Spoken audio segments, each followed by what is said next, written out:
Hi, in this video I'm going to go through question 27 on IMAT 2012. So we're given a list of ingredients for a tin of baked beans, and these are given in order of descending weight. So we have more of the ingredients at the top and less of the ingredients at the bottom.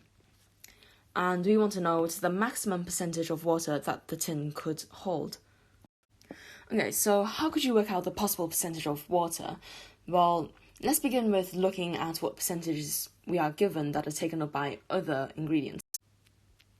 So we're only given two percentages. We're told that 51% of the tin is taken up by navy beans and 4.5% by tomato puree. So how much is that in total? When we have 51% plus 4.5%, so that's 55.5%. So 55.5% of the tin is taken up by navy beans and tomato puree. So how much of the tin is left to be taken up by other ingredients? Well, that's just 100 minus 55.5, so that gives us 44.5% left for the other ingredients. So what is the maximum percentage of water there could be?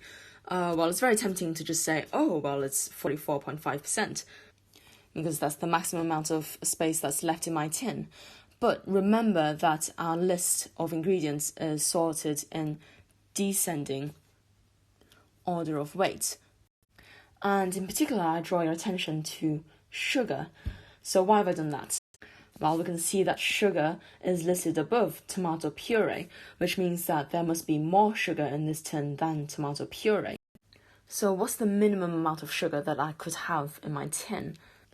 The least amount would be just if it was the same as for tomato puree. So we must have at least 4.5% of sugar. So now we have this new information. What is the maximum percentage of water that we could have? Well, it's not 44.5% because we've got at least 4.5% of sugar as well.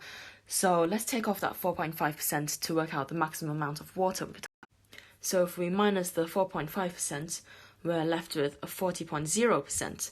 And so we see the answer is actually D.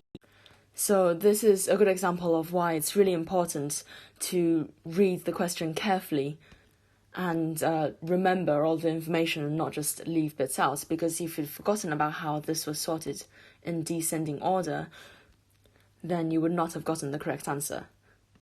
And to be honest, the first time I did this question, I did forget about that. So just remember to read your questions carefully.